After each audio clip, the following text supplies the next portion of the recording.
What's going on, boxing fans? It's your boy, Full Counter Boxing, coming at you with another boxing video for the boxing heads and the boxing mind. Tyson Fury, the scumbag. Oh, if you have time, please smash that like button for your boy. You know, support the channel, and I appreciate it. And please subscribe to my channel. Yes, the scumbag is headed home. He's, you know, talking about October, sometime in October, getting the fight restarted. But I don't believe it. I don't believe this fight is going to happen. I believe he's going to retire. Frank Warren says that Tyson Fury is frustrated that the fight didn't happen, that it got postponed. And of course, we all know that this is just a ploy for him to get his fat ass in shape. But I don't even believe that. I don't even believe that the fight is going to happen. I don't think it's going to happen. I think that your boy is going to retire. He's going to chill because he's seen the look in Deontay Wilder's face, and he do not want to face that wrath. And I think the media has Tyson Fury's back, and I think that Tyson Fury is going to hide, and he's going to leave Deontay Wilder alone because he don't want that smoke. I think that I think all Tyson Fury supporters, I think they're happy because they don't want to see Deontay Wilder get his fight. They don't want to see him get his redemption, and they're happy about it. They're happy that Tyson Fury is a scumbag. That they're happy that America, has been thwarted in this trilogy, and I believe that there's a lot of networks that wants to freeze Deontay Wilder out the game. And I don't know if you ever noticed, but every time that Deontay Wilder comes into the picture, Eddie Hearn and AJ, they always start getting Dillian White primed up to get in the way as a buffer. So, and we all know that Dillian White was nowhere near the WBC mandatory. It's just all manufactured bullshit. It's all fake. Just to put something, a guardrail, or or a block between Deontay Wilder and AJ. We're living in some real cowardly times right now, and I don't even understand that as a boxing fan, because you want your champion to have courage. You don't want to be the fake,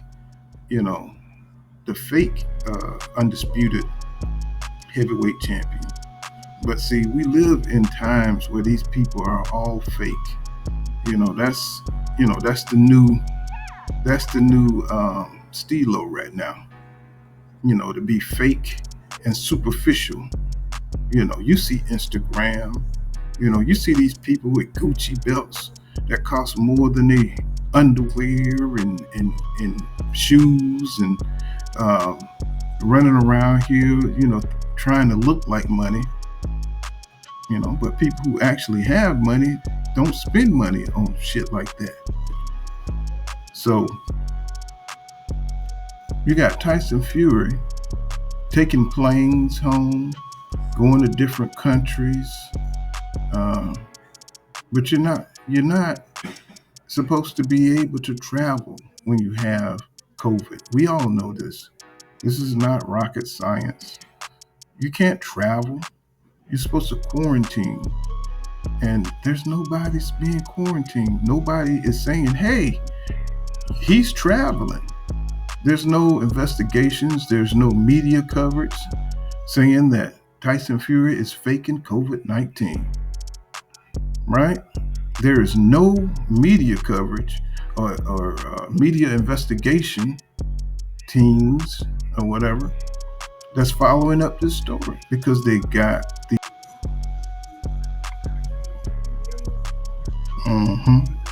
Oh yeah, the media has his back, and they're all aboard.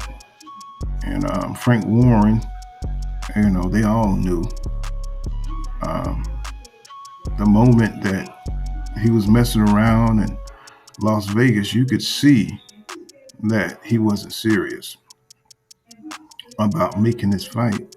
You could see his body in the press conference that he wasn't serious. Hat turned backwards, flipping his shirt open. So it's absurd, man. It's absurd. And this is kind of attitude that comes into play when it comes between race fans and these boxing promoters. They see how dangerous Deontay Wilder is. They see he's the real thing. They see he's the best heavyweight in the world. And they don't want to risk their fighters in the positions that they've cultivated. And they don't want Deontay Wilder to expose them guys. Right? It's like everything else in history. They want to whitewash it.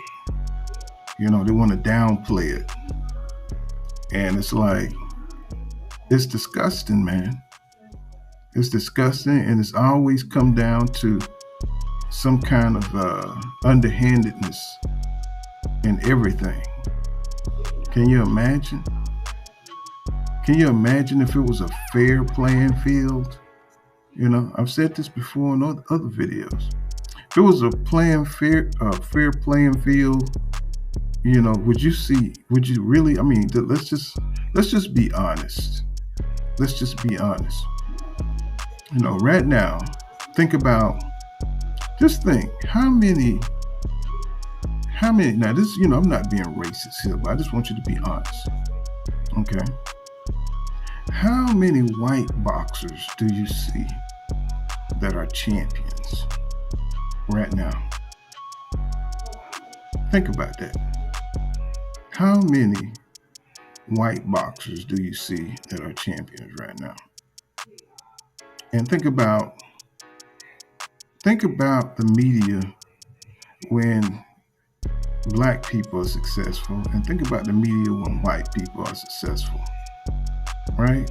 Like Lomachenko. And you don't really necessarily have to be a white person. You just can't be black, because Inouye, however you say his name, they're trying to make him the next Lomachenko. Look how high. I mean, these guys don't even have fights. Some of them were superstars. They're trying to make them superstars before they even have 12 fights. All right? Haven't achieved nothing. Right? And they put them high up on the pound for pound list.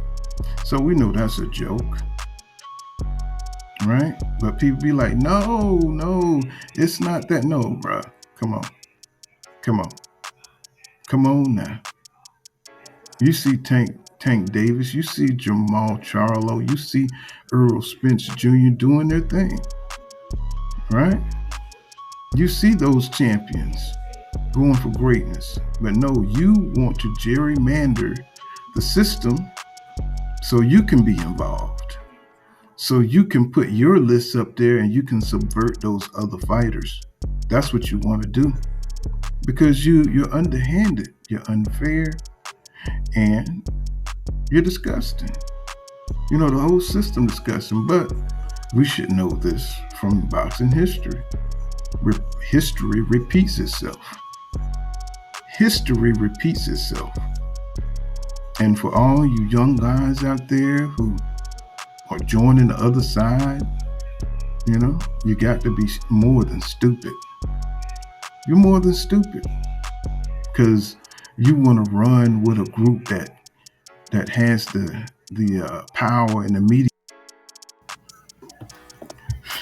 when you should be standing up for yourself. You should be standing up for your people because of people like you. You know what I'm saying? We will always be treated like this because you have a price. You could be brought by a couple of $100 in your pocket or for an opportunity to make a little bit more money than the next man. You will betray, you know, the fairness for your own people. And we see this in boxing. We see them trying to freeze Deontay Wilder out. We see them trying to downplay um, Jamal Charlo achievements. We see them trying to downplay Errol Spence's achievement. But it's hard for them to do that because he's fighting the best. They're both fighting the best in their divisions. But the fighters who duck and the fighter who go for strip championships, the fighters who get busted for PEDs and Clitorol, these guys are celebrated. But they're not celebrated for the reasons you're thinking. They're celebrated because they're non-black. And the fans are super racist. Because that's the only way you can see it. That's the only way you can see it. Because these other fighters, they're doing everything right. They're not getting busted for PEDs. And then when the non-black fighters do get busted, they explain it away. It gets swept up under the rug. Oh, no, it was just a little bit of meat. It was just a little bit tainted meat. It was wild boar dick. It just gets swept up under the rug like it never happened. And they just keep moving on. But boy, you let a black fighter get busted, he gets suspended. You know what I'm saying? His whole career is done. Unless he switched sides and he stopped working for the slave owners. Yeah, he got to work for the slave owners to get by. You know what I'm saying? They got to get some of that hot cornbread. And it's just a damn shame, man. It's like it always comes down to some underhanded bullshit because they know they can't compete. And I said it, but they'll go on the radio shows and they'll go on their interviews and act like they're big time, and you know what I'm saying, because the media is going to help pump them up. I think Tyson Fury got Fighter of the Year, even though he didn't even box in 20 months. I mean, it'll be 20 months in October, but shit. That's crazy. The man haven't even boxed, and they made him Fighter of the Year, but they giving him that award for beating a black man that's dangerous. Even though the man had brass knuckles in his gloves, they're proud of him because of the way he won. Y'all better understand the game because the game is dirty. But that's what I think. This has been Pool Counter Boxing. You know what I'm saying? Smash the like button, folks, and subscribe to my channel. And I'll see you guys in the next one. And remember what I say. Law don't go around here. Law dog is savvy. See you in the next one.